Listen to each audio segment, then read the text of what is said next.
Hello friends, কেমন আছেন আপনারা? আমি মধুমিতা আপনাদের সঙ্গে লিভ অ্যান্ড লেট লিভের ইউটিউব চ্যানেলের তরফ থেকে।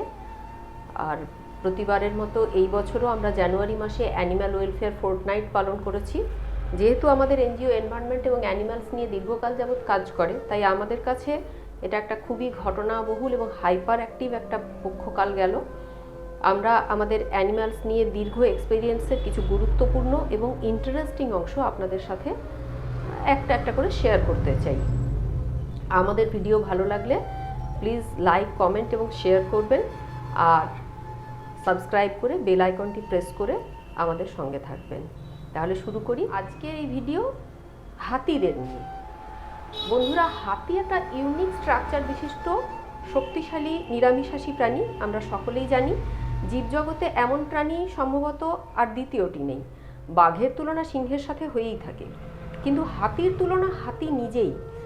হাতি যে শক্তিশালী প্রাণী একথা সকলেই জানেন, কিন্তু জানেন কি হাতির কি প্রখর বুদ্ধি, হাতির প্রখর স্মৃতিশক্তি, তার নীতিজ্ঞান, বাস্তববোধ ইত্যাদি কত প্রবল, সেই বিষয়ে আমরা আপনাদের একটু আমাদের অভিজ্ঞতার কথা জানাতে চাই।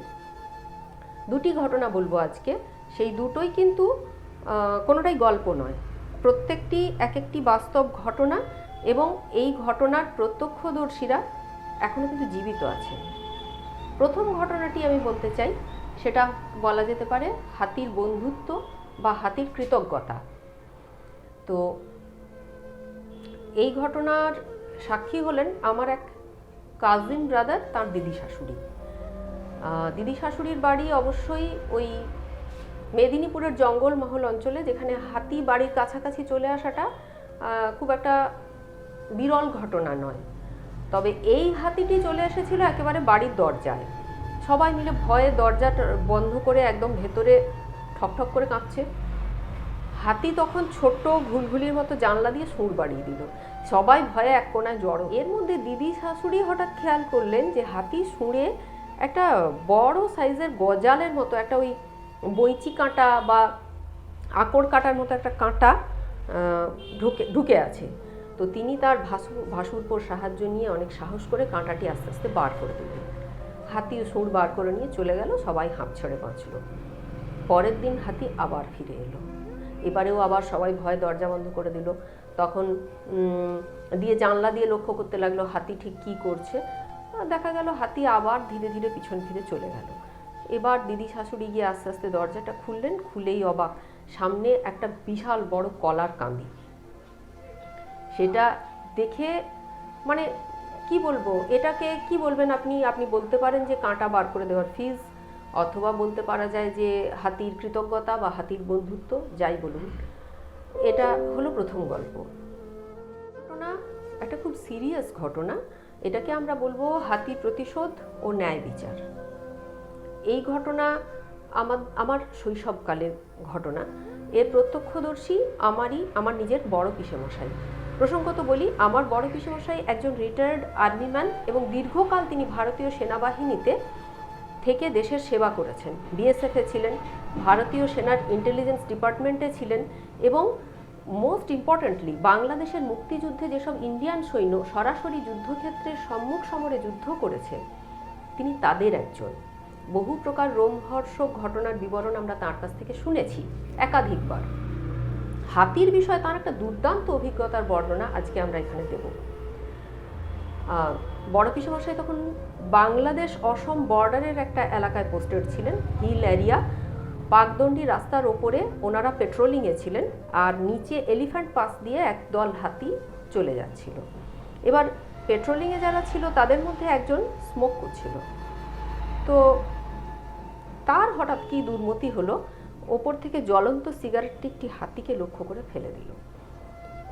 ফেলে দেওয়ার পরে আর সিগারেটটাও পড়লো এমন জায়গায়, হাতির ঠিক ঘাড়ের ওপর, এমন একটা পজিশনে যেখানে হাতি সুর পৌঁছতে পারছিল না। ফলে সিগারেট জ্বলতে থাকার সাথে সাথে হাতির সুর মানে ঘাড়ের চামড়াটাও কিন্তু পুড়ছিল। আর তাই দেখে আবার সেই লোকটি খ্যাক খ্যাক করে হেসে উঠল। আর সবাইকারই খারাপ লেগেছিল, যারা পেট্রোলিংয়ে যে সমস্ত সোলজাররা ছিল তাদের সবারই খারাপ লেগেছিল। তো পিসেমশাই তো জিজ্ঞাসাই করেছিলেন ইয়ে করনে কি কেয়া জরুরত থি, তাতে জবাবে লোকটি আবার খ্যাক খ্যাক করে হেসেছিল। এবার হাতিনি কি করলো, সে কতকটা এগিয়ে গিয়ে হঠাৎ পিছন ফিরে একটু ঘাড়টা কাত করে ওপরের দিকে তাকিয়ে হাসি মুখ লোকটিকে দেখলো। তারপর ওরা চলে গেল, এনারাও পেট্রোলিংয়ে ছিলেন, চলে গেলেন। তখনও কেউ জানতো না যে এই ঘটনার আসল হিরো সেই হাতিনিটিই হবে। যাই হোক, দিন 15 পরের ঘটনা। একদিন সকালবেলা আচমকা হাঁপাতে হাঁপাতে এবং প্রায় কাঁপতে কাঁপতে এসে ওই কলিগটির স্ত্রী ও 2 সন্তান বসলেন ক্যাম্পের অফিসে। সি ওয়াজ ইন টেরিবল শক। সেই ভদ্রমহিলার মুখে যা শোনা গেল তা যে কোনো ফিল্মি দৃশ্যকে হার মানানো ঘটনা। জিপে করে ওই পাকদণ্ডী রাস্তা দিয়ে সেই ভদ্রলোক তার 2 সন্তান ও স্ত্রীকে নিয়ে ফিরছিলেন। আর আচমকা জঙ্গল, বিকেলের শেষের দিক তখন, আচমকা জঙ্গল থেকে একটি হাতিনি বেরিয়ে এলো। বেরিয়ে এসে জিপ থামিয়ে ভদ্রলোককে টেনে নামিয়ে পায়ে পিষে আছড়ে মেরে ফেলল। এটা গেল হাতির প্রতিশোধ। কিন্তু এখানেই শেষ নয়। এরপরে দেখুন হাতির ন্যায় বিচার।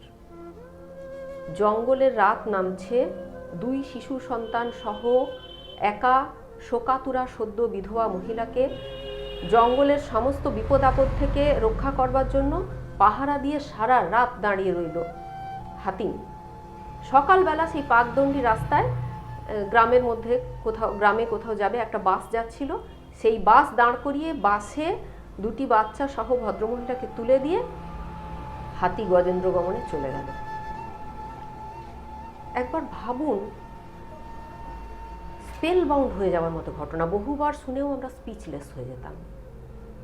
এটা হলো হাতির ন্যায় বিচার, হাতির জঙ্গল কালচারের সার নিঃসৃত মরাল বা নীতি। বন্ধুরা, মানুষের থেকে কোনো অংশেই কি কম, কিংবা মানুষের চেয়েও সরল, ঋজু, স্বচ্ছ নয় কি? আপনারা কি বলেন?